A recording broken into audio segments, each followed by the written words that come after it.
children leaves the deepest scar in every community, Megan. Oh, God. Catherine, thank you. You're welcome. Today's shooting spree is the third attack in Europe in just the last... Drawing our attention tonight to the reported targeting of children at that McDonald's in Munich and also in Nice, France, emphasizing that both Al-Qaeda and ISIS have advocated this type of attack because murdering children leaves the deepest scar in every community, Megan. Oh, God. Catherine, thank you. You're welcome. Today's shooting spree is the third attack in Europe in just the last 8 days. Joining me now to discuss it, Majid Nawaz in London. He's a former Islamic extremist and author of Radical, My Journey Out of Islamist Extremism. And Lieutenant Colonel Tony Shaffer in Washington. He's a CIA-trained former senior intelligence officer. Great to see you both. So, we don't know what this is yet. I mean, the latest facts that came out at the presser would seem to push us away from Islamic extremism, and yet the eyewitness says he was yelling Allahu Akbar. Let me start with you, Lieutenant Colonel Shaffer, on what you make of the conflicting facts we've just heard. Well, look, the pattern matches that which ISIS is putting forward, as Catherine Harris just said. The attacking of children is something of a priority for these folks right now. So we have to look at that as a factor that we have to consider. With that said, we do recognize that people can just go bonkers and do really bad things. But Megan, look, this guy got a weapon, an assault weapon, in a place which you do not get assault weapons easily. And he did clearly, I believe, he did say Allah Akbar, and there was some issue. We have to recognize this guy was an immigrant. One of the issues that Germany is dealing with right now is the fact that they have had this unmitigated flurry of refugees coming in, and what has not been reported here in the United States is the GSG-9, which is their version of Delta meets the FBI, the anti-terrorism unit created after the '72 Olympic attack by the Palestinians. GSG-9 has been raiding mosques and finding weapons caches, and they've been finding evidence of explosives such as Simtex. So this is no small issue with the Germans right now. They're looking at this very seriously because of the issue of immigrants. Majid, what is the argument that, what about this suggests to you it's not Islamic terror? It has all the hallmarks, I can see that. There are three areas that make me pause just for thought until more information is available, Megan. I'm not going to say it's definitely not jihadism. I'm going to say that these 3 points here that I'm about to mention do and should make us just pause for a second and consider.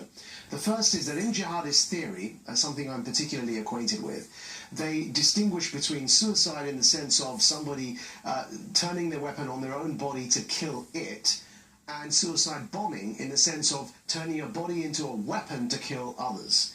And if the Munich police reports are correct, that this young man ended up killing himself, that would be something that would be highly unusual for jihadists to do. The suicide bombing method is usually when you try and kill others by using your own body as a weapon. So that's something that makes me think a minute and think, hold on, maybe there's something strange going on in this case if he did indeed end up killing himself. The second is his Iranian origins. Now, most Iranian are Shia, and that happens to be the wrong sect for ISIS. In fact, ISIS and ISIS-inspired terrorists are killing Shia across the world, and especially in Iraq. They believe them to be infidels. So that also gives me slight pause for thought. And the third is his age. The highest killer of young men in Britain, at the moment, is suicide. And so I'm just wondering here, now I've got to say it's not unprecedented. It happened in Australia at the Lindt chocolate attack, where a guy that did have Iranian origins converted to Sunni jihadism. I was in fact in prison in Egypt for 5 years with somebody who converted to Sunni Islamism from having an Iranian background.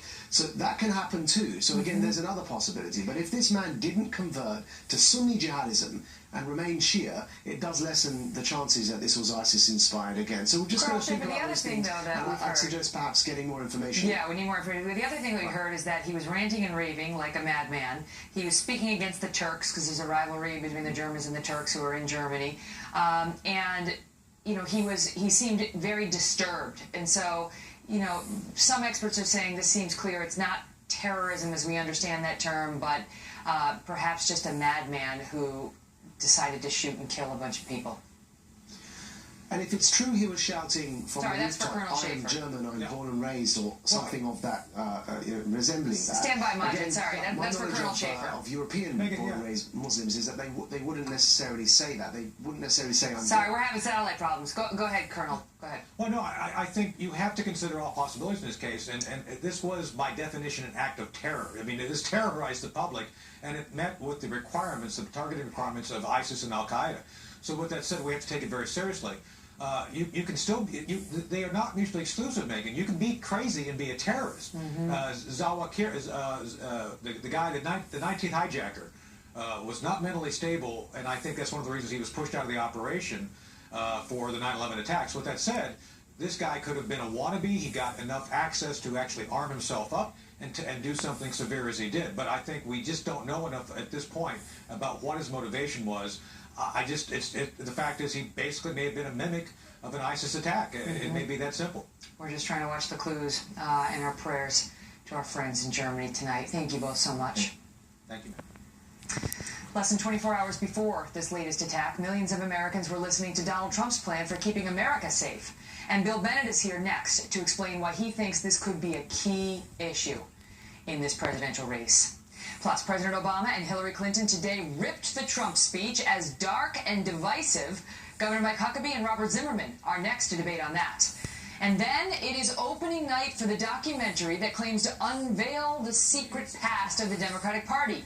And filmmaker Dinesh D'Souza is here to defend what could be his most controversial work yet. The Clintons are worthy successors of a tradition from Andrew Jackson through Woodrow Wilson. Are we not done with this larcenous duo? How much these partners in crime have already stolen from us. This program... Not long after news broke of this new attack in Munich, Germany, Donald Trump was on Twitter offering prayers for the residents there. And just last night, Mr. Trump used his closing speech at the Republican National Convention to talk at length about keeping Americans safe here. He called for better intelligence gathering, tougher foreign policy, and a crackdown on immigration from any nation compromised by terror. My opponent has called for a radical 550% increase in Syrian. Think of this. Think of this. This is not believable, but this is what's happening. A 550% increase in Syrian refugees. I only want to admit individuals into our country who will support our values and love our people. The most important difference between our plan and that of our opponent is that our plan will put America first. Joining me now, Bill Bennett, a former education secretary and the host of the Bill Bennett podcast. Bill, great to see you. So, what do you make of that? Trump's getting considerable pushback from the left on those statements, and in particular saying that we should suspend immigration from nations where there are terror concerns. Well, how can it make any sense to increase immigration from a country like Syria? This is a welcome refinement, Megan, of his early announcement about banning. There's drama there, This isn't country. it? Go ahead, Bill. Sorry, I'm sorry. You're fading in and out, but we got you now. Keep going. Okay.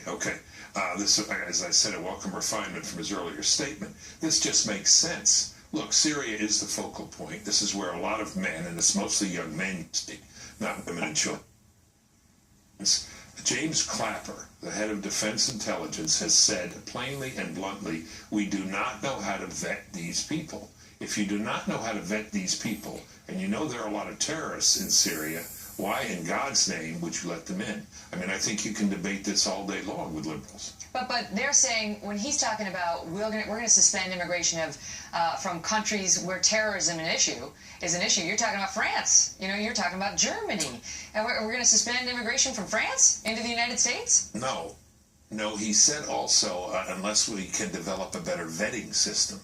So you have a better vetting system, which we do not have now, and then you do it. But look, let's think of it this way.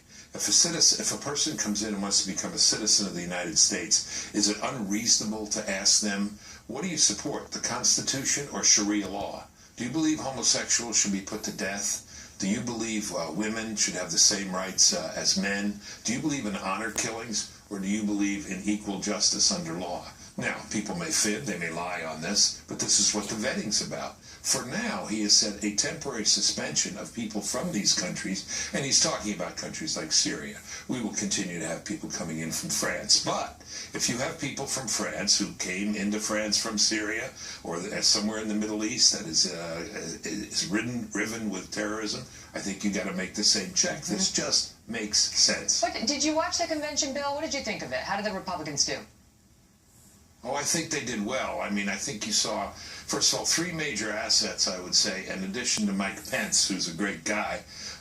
Trump's family, it's just, spectacular, kind of hard to improve on. He's got a lot of pizzazz. I mean, this was watchable. A lot of people watched it. And he's got strength. And most importantly, over U.S. history, what do people want in a commander-in-chief? A commander-in-chief. Not necessarily a consoler-in-chief, but a commander-in-chief, and they want strength. And I thought his speech last night was very good. Doesn't matter so much what I think, though, Megan. I'm one of the few PhDs who's been supporting Trump for a while. But what matters is what the American people are thinking, and they gave him, from what I can tell, very good reviews. We'll see. I hope he stays on message. I got to ask you, we're going to do a report with Chris Direwalt in a moment on Hillary's vice presidential pick, Tim Kaine of Virginia. What do you make of it? How does he change the race, if at all? Not exciting. Not exciting. I won't yawn. I'm sure other people will. He's okay. I guess he's solid. This is to show the moderate side. I think she's going to get some blowback from the left. Can I brag about one thing for just a second? What's that? Sure, go for it. Other than Donald Trump, I think I employed more people who came on that stage and spoke than anyone else I can think of. Paul Ryan was my employee. Paul Ryan was my employee. He was Speaker of the House. Laura Ingraham worked for me in my speechwriting office. And Peter Thiel was my intern. How about that? Huh? I hope he let you in early on the whole PayPal thing. Yeah, no kidding. I said to Peter Thiel, how about letting me in on the PayPal or tipping me off about Facebook? He was an early investor. No such luck. Oh, a lot of thanks you get. Well, Bill, we love you, and thanks for being here. Thank you. That matters more. Straight ahead, we'll have a Kelly File exclusive from behind the scenes at the RNC as cameras follow Donald Trump Jr. backstage at a critical moment. And Mark McKinnon brings us a front row seat to the drama. Plus, Donald Trump's speech slammed by President Obama and by Hillary Clinton. They say the remarks don't reflect the real America. Governor Mike Huckabee says, not so much. Barbara Zimmerman, guess how he feels. They're coming up. A lot of fear and anger and resentment, but no solutions about anything that he even talked about.